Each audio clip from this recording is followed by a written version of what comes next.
Hey, good morning. At least it's morning for me, 10:28 local time from the command center in beautiful Spokane, Washington. I'm Jeremy. It's time for the Classic Guitar Rock Daily Update. I got to do some shameless self-promotion. Just I feel I have to do that. If you are not listening to Classic Guitar Rock Radio, I don't know what else to tell you. It's a great radio station. This past weekend, we debuted the great 4 hour show with Dennis Hoagland. Saturday, it was all about the 70s. Of course, we have the Classic Metal Vault, which happens every Friday night. Then it plays again like 4 a.m. Saturday morning. That's for our folks in the UK, actually, is why we play it at that time. And then we do it again at 4 p.m. in the afternoon. So 3 times a weekend to catch the Classic Metal Vault. We got the Well now. It goes on Saturday and Sunday from 9 to noon or 9 to 1 Pacific time. And where am I going with this? Noon today. It's the Classic Guitar Rock Time Machine with yours truly. This next episode, we're going back to 1975, and we might not come back.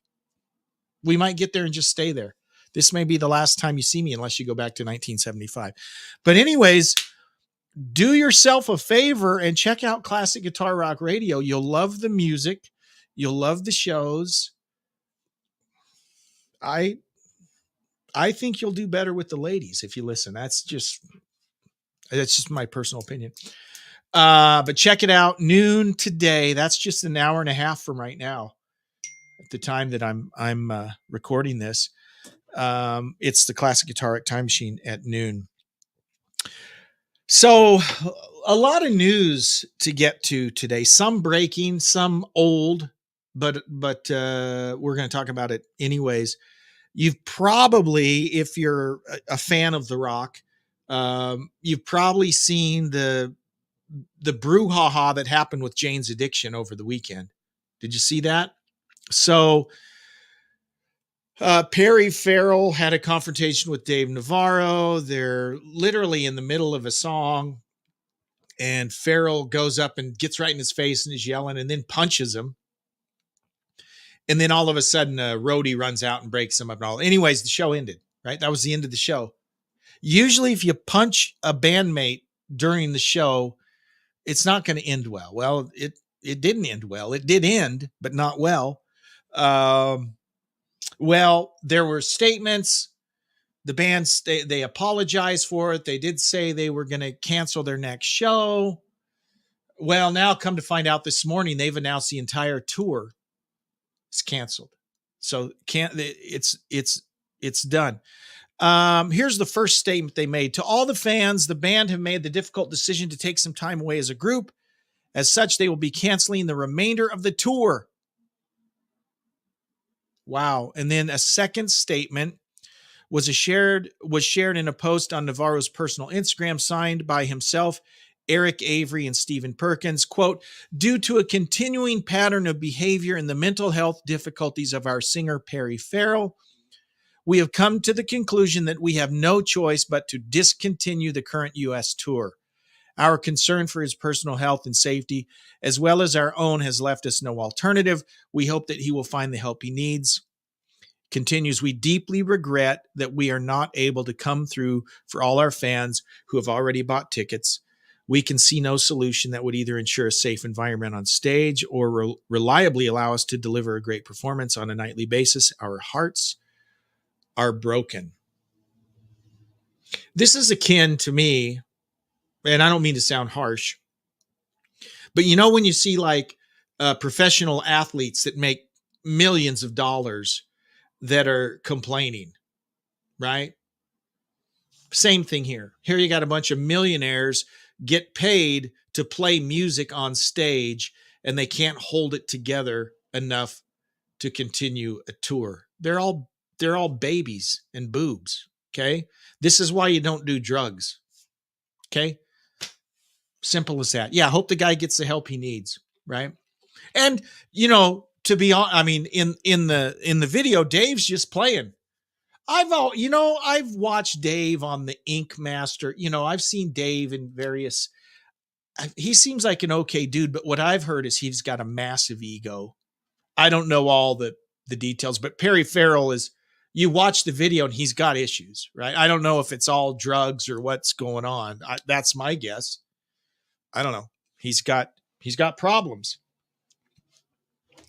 But yeah, it's a shame when these guys who for a living get to play music on stage, a dream for lots of people, just like professional athletes, they get to play a game for a living, not just a living, but like multimillionaires, and they complain about it and they can't make it work. It is what it is.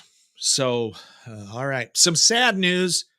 Tito Jackson, an original member of the Jackson 5, died on yesterday at the age of 70. Now, obviously we all know Michael Jackson. We all know the Jackson 5. What I liked about Tito, and I think it was Jackie who played bass. There were two of them. They had to learn all the dance steps and play instruments. Tito was the guitar player, and I think Jackie was the bass player. All the other brothers just got to dance, right? So I was always a fan of Tito. Tito had some crazy guitars and stuff too. He had one that was like a baseball mitt with the ball, and then the neck was like a bat. It was pretty cool. I always had a soft spot for Tito. So sad that he's passed. No reason given for the death. His three sons, Taj, Terrell, and TJ, posted this quote: "We are shocked, saddened, and heartbroken. Our father was an incredible man who cared about everyone and their well-being. Some of you may know him as Tito Jackson from the legendary Jackson 5. Some may know him as Coach Tito, or some know him as Papa T. Nevertheless, he will be missed tremendously. It will forever be Tito time for us. Please remember to do what our father always preached, and that is love one another. We love you, Pops." So our condolences to the family of Tito Jackson.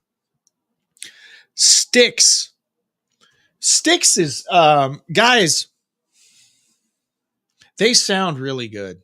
Okay. If you have a chance to go see Styx, I'm always saying this.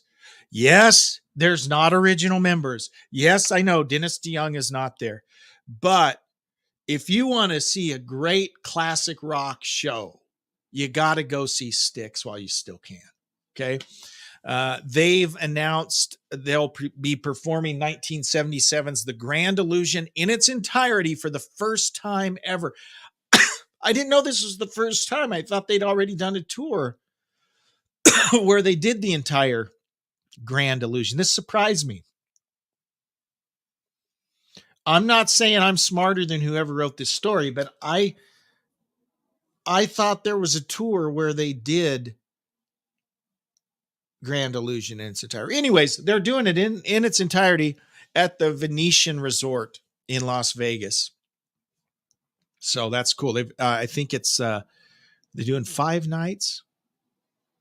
I don't know, but you can go check out Styx there, or if they're coming to a town near you, you should really make plans to do it. Okay, this is not a politics update. We don't talk about politics. Politics sucks, but there are political shadings to this story. So I'm just giving you a heads up. I'm giving you a warning. And since we're talking about politics, let me just say this. I don't care who you're voting for. Okay. I don't care who you're voting for. But if you're such an idiot, butt-faced, jerk nozzle, dork ratchet that you've got to go out and try to shoot someone because you don't like their politics, you're sick. Okay. And if you think that's okay, you're sick. I'm just going to throw that out. Okay. So this is twice in less than 2 months that some whack jobs have tried to shoot a presidential candidate. It's ridiculous. Okay. It's ridiculous. If your brain is so messed up that you feel like you need to shoot someone because you don't like their politics, you're a sicko. If you condone that kind of behavior, you're a sicko. Just cogitate on that for a minute. Okay, David Gilmour has opened up about his fractured relationship with former Pink Floyd bandmate Roger Waters. Here's the politics. Whenever you're talking about Roger Waters, you know there's going to be politics involved. Specifically, this is from Ultimate Classic Rock, by the way. Specifically, Gilmour told Mojo that a tweet he sent in January 2023 regarding Waters' alleged anti-Semitism was boiling up. It had to come out, and I have no regrets about it. No regrets whatsoever. Roger Waters is historically pretty, well, anti-Semitic. I mean, that's all you can say. So after Russia invaded Ukraine, Gilmour and Nick Mason released a single called Hey, Hey, Rise Up. Waters called the song contentless and flag waving. Now, Gilmour's wife and collaborator, she writes songs with him. She wrote on Twitter that Waters was a, quote, Putin apologist and a lying, thieving, hypocritical, tax-avoiding, lip-syncing, misogynistic, sick with envy, megalomaniac. Well, that sounds like nitpicking. Anyways, Gilmour comes in and says, every word is demonstrably true about what his wife said. So, okay. For his part, Waters said he had no comment. It's private. So when this went out, Waters didn't comment on it. But there's obviously no love lost between the two. And David Gilmour's kind of just sick of talking about Roger Waters, it sounds like. Understandably so. He says, do you know what decade of my life I was in when Roger left our pop group, referring to Pink Floyd? My 30s. I'm now 78. Where's the relevance? He's like, move along. I don't care. I don't want to talk about it. So good for Dave. All right. Let's see. What else we got? Oh, now this is not new. This is not hot off the presses, but this is a story that we actually talk about. I think it's in our Aussie's Guitarists episode of the podcast from a couple years ago. You might want to go back and listen to that, where we kind of talk about it from, I think we talk about it from Jakey Lee's angle. And a lot of folks don't realize that George Lynch almost got the job. In fact, it goes back even further than that. Let's talk about George Lynch for a minute. A lot of folks don't know this. When Randy left Musonia was his mom, Dolores's music school in Los Angeles or Hollywood. And Randy was a teacher there. He had lots of students.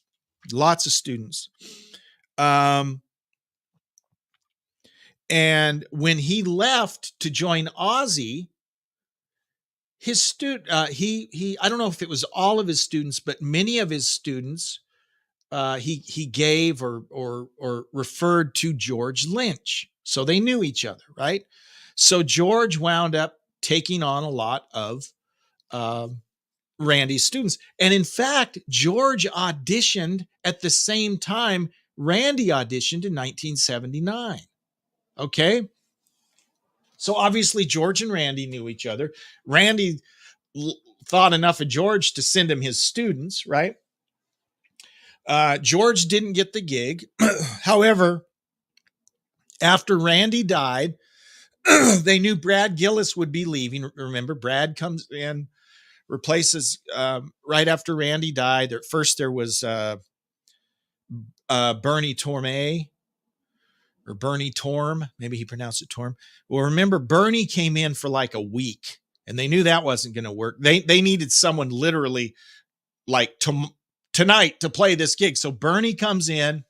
He said it wasn't really his style. He filled in for like a week. Brad Gillis comes in. Brad Gillis is the guy for the rest of the Diary tour. When I saw Ozzy in 82, June of 82, it was Brad on guitar. He did a phenomenal job. Brad had the gig. You know, Brad could have stayed and would have been his guitar player for who knows how long. He got on great with the band. Ozzy was happy with him. Sharon was happy with him. Everything seemed like it was great. But remember, Brad had another band, a new band called Night Ranger that was kind of his baby. And so they knew that Brad would be leaving. And so they had to have someone ready. And guess what? George Lynch seemed to be the heir apparent. George Lynch was touring with the band for like a couple months. He went on tour with them. He'd get up and play at sound checks.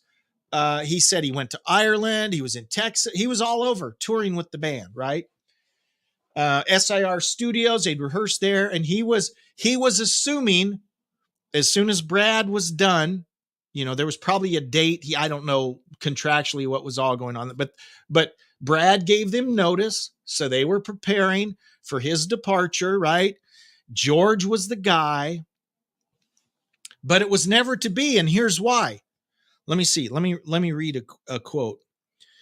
George says, I was kind of feeling like, okay, well, this time it's real. This time it's going to stick. Because remember, he had auditioned when Randy auditioned back in 79. And I had time to prepare. Now, this was interesting. Now let's think about this. Lynch enlisted Rat's Warren DeMartini to help him work out Rhodes' guitar parts, admitting the style was not really down my lane, he said. But by the time of his new audition, he was confident he knew the material and it seemed to go well. So George reaches out to Warren, who's helping him learn the Randy parts. Well, who did Warren replace in Rat? You guys know? Jakey Lee. So before Warren was in Rat, Jakey Lee was in Rat. So all these guys knew each other. I just think it's kind of funny. But George says they flew me around. I went to Scotland. I went to Ireland, England, back to Texas for rehearsals, did some touring, but I didn't walk on stage during the show. I do sound checks with them occasionally and stuff like that, just hung with the band. I think they wanted to see how I fit chemistry-wise with everyone. But he says, Ozzy, there were two problems. Ozzy had a problem with George's hair. George had short hair. And I've heard in other interviews, the reason he had short hair is he's working full time. He's like driving he's a beer delivery driver and has to have short hair. And if you remember the early days of Dokken, when that Breaking the Chains album comes out, his hair's still pretty short, right? So, but Ozzy didn't like his short hair. Sharon didn't like his guitar. He had a green guitar. She said it looked like a booger. And so she didn't like his guitar. So they're harping on his hair and his guitar. And George says, well, I got other guitars at home. Okay, I don't have to play this one. This is just the one I brought. But she kept harping on his booger colored guitar. And he says, well, yeah, I got short hair, but my hair will grow. By the way, your husband is bald. Because remember, at this time, this was right after summer of 82 at the Texas Jam. Ozzy shaved his head bald. Okay, so this was just months after that. If you see pictures from when they recorded Speak of the Devil, by the way, Ozzy's got it's that look of a crew cut that's growing out, right? It was just kind of this Rob Halford looking haircut going on. When I say Rob Halford, I mean the Rob Halford of the 80s when he had the bleach blonde crew cut thing going on. That's what Ozzy's hair looked like. Only it wasn't blonde. It was, Anyways, I digress. George said, I can play a different guitar. My hair will grow. I can even wear a wig if you want me to. So he's like all this, offering these solutions. And he says, Ozzy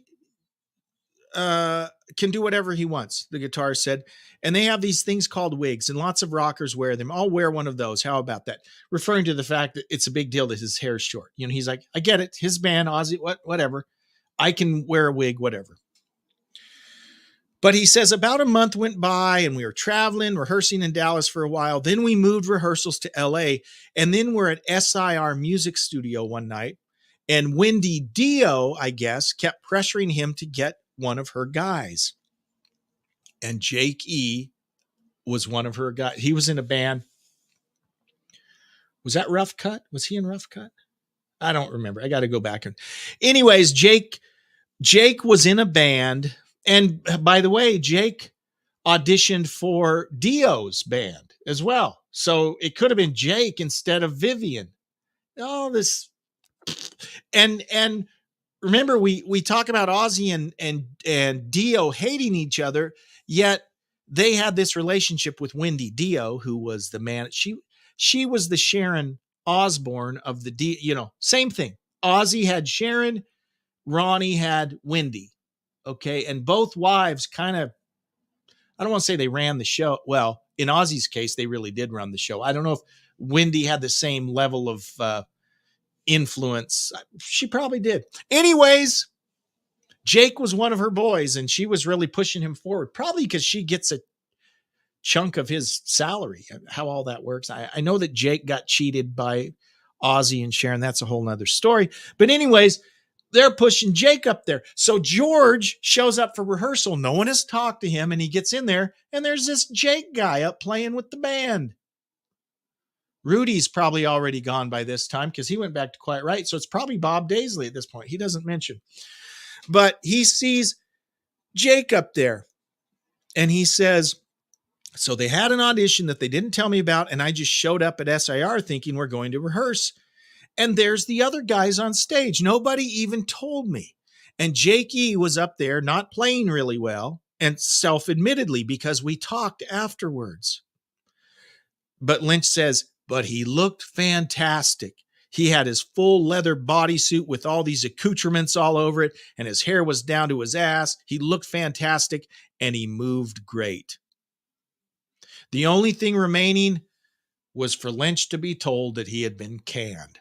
And he said, Ozzy walked back to the dressing rooms and said, hey, and it's hard to understand what he was saying with his accent. I couldn't really tell what he says, but I got to the point that I was fired. So that was the end of it. So that little piece of history not a lot of people know about. It was just kind of interesting. That was from Ultimate Classic Rock. You can hear more details.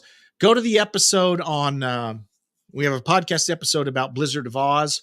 We also have a podcast episode about Ozzy's guitarist. You might want to check those out for more information on those. I'm a George Lynch fan. I'm a big fan of the early Ozzy, the Blizzard, Diary, even Speak of the Devil. That whole time period fascinates. I read anything I can about that because it's so interesting.